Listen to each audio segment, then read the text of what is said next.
اگر تم یہ دلیل پیش کرتے ہو کہ حضرت قریب مکہ مدینہ میں آتے ہیں، انہوں نے جمعہ کی رات کو شام کے اندر، ملک شام کے اندر چاند دیکھ لیا ہوتا ہے، اور رمضان کے آخری مہینے میں آ کر کے وہ خبر دیتے ہیں، بتاتے یہ ہیں کہ ہم نے ملک شام میں چاند جمعہ کی رات کو دیکھ لیا تھا۔ حضرت ابن عباس یہ فرماتے ہیں کہ ہم نے یہاں مدینہ کے اندر جمعہ کی رات کو نہیں، سنیچر کی رات کو چاند دیکھا ہے، اور ہم برابر روزہ رکھتے رہیں گے یہاں تک کہ 30 دن مکمل کر لیں یا چاند دیکھ لیں، اس کے بعد ہم لوگ افطار کر لیں گے، رمضان مکمل کر لیں گے۔ تو بظاہر ایسا لگتا ہے کہ حضرت ابن عباس نے شام کی رؤیت کو معتبر نہیں مانا۔ کیا حضرت ابن عباس کے اس عمل کے اوپر، اس قول کے اوپر عمل کیا جا سکتا ہے؟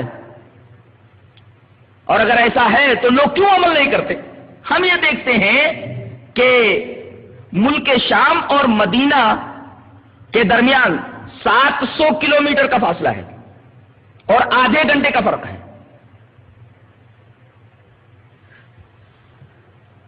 تو شام کی رؤیت مدینہ والوں کے لیے معتبر نہیں ہے،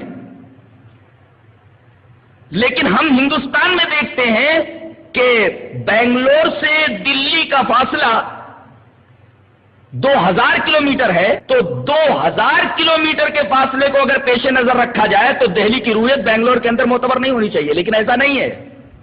لوگ دہلی کی رؤیت کو بنگلور میں تسلیم کرتے ہیں، جبکہ ان دونوں شہروں کے درمیان 2000 کلومیٹر کا فاصلہ ہے۔ تو پھر حدیث قریب کے اوپر عمل کس طرح کیا جائے گا؟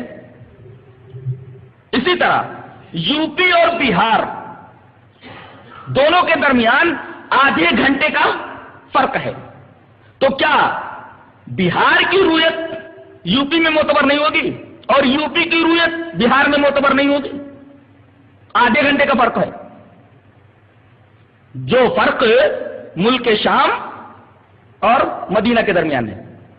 لہذا عقلی طور پر بھی یہ بات سمجھ میں نہیں آتی، اور عملی طور پر بھی اگر ہم ایسا کرنا چاہیں تو آج ہم نہیں کر پائیں گے۔